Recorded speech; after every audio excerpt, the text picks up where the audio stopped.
மகாராஷ்டிராவின் முதலமைச்சராக 3வது முறையாக தேவேந்திர பட்னாவிஸ் பதவியேற்றார். யார் இந்த தேவேந்திர பட்னாவிஸ்? பார்க்கலாம் இந்த சிறப்பு தொகுப்பில். நடந்து முடிந்த மகாராஷ்டிர சட்டசபை தேர்தலில் பாஜக தலைமையிலான மகாயுதி கூட்டணி பெரும் வெற்றியை அடைந்து மீண்டும் மகாராஷ்டிராவை தனக்காக்கிக் கொண்டது. தேர்தல் போர் முடிந்து ரிசல்ட் வந்த நிலையில் மறுபடியும் மூண்டது மற்றொரு போர். யார் அடுத்த முதல்வராக மகுடம் சூடுவது என பாஜகவின் முகமான தேவேந்திர பட்னாவிஸிற்கும் சிவசேனா தலைவர் ஏக்நாத் ஷிண்டே மற்றும் தேசியவாத காங்கிரஸ் தலைவர் அஜித் பவாருக்கும் இடையே கடும் யுத்தம் தொடங்கியது. இறுதியில் யுத்தத்தில் வென்று வாகை சூடியுள்ளார் தேவேந்திர பட்னாவிஸ். RSSின் தாயகமான நாக்பூர் தான் பட்னாவிஸிற்கும் பூர்வீகம். தனது தந்தையைப் போலவே சிறுவயதிலிருந்தே RSSில் இணைந்து இந்துத்துவ கருத்துக்களை பரப்புவதில் தீவிரம் காட்டினார் பட்னாவிஸ். தனது தந்தையை இந்திரா காந்தி அரசு சிறையில் அடைத்ததால் இந்திரா காந்தியின் பெயரில் இருந்த பள்ளியில் படிக்க மறுத்து வேறு பள்ளிக்கு மாறியதாக கூறப்படுகிறது. சிறுவயது முதலே RSS கொள்கையில் உறுதியாக இருக்கும் பட்னாவிஸ் தொடக்கத்தில் மாடலிங் துறையில்தான் ஆர்வம் கொண்டவராக இருந்தார்.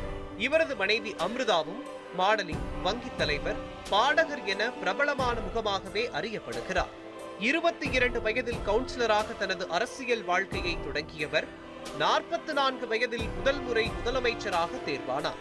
மகாராஷ்டிர அரசியல் வரலாற்றை நன்கு அறிந்தவர்கள் பால் தாக்கரே பற்ற வைத்த மகாராஷ்டிரா மராத்தியர்களுக்கே சொந்தம் என்ற வாசகம் இன்றளவும் அம்மாநில அரசியலில் கொடிகட்டி பறக்கிறது.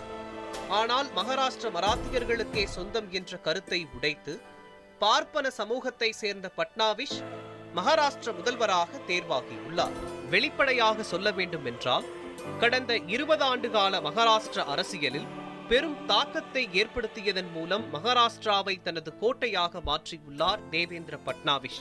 2019 மகாராஷ்டிர தேர்தலில் தேசியவாத காங்கிரஸ் கட்சியின் சரத்பவாரின் வியூகத்தில் சிவசேனா பாஜக கூட்டணி உடைய அதற்கு பழிதீர்க்கும் விதமாக 2 ஆண்டுகளில் சிவசேனா தேசியவாத காங்கிரஸ் கட்சியை உடைத்து அஜித் பவார் ஏக்நாத் ஷிண்டேவை மகாராஷ்டிராவின் அரசியல் முகமாக மாற்றியுள்ளார்.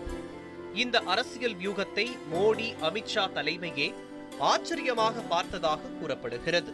இதனால்தான் ஏக்நாத் ஷிண்டேவை முதலமைச்சராக்கி பட்னாவிஸை துணை முதலமைச்சராக்கியதாக அரசியல் கிசுகிசுவும் உண்டு.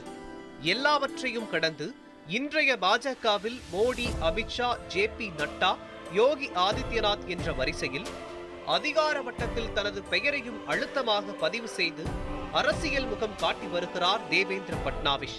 நியூஸ் 7 தமிழ் செய்திகளுக்காக மயூரி தர்ஷினி காந்தி.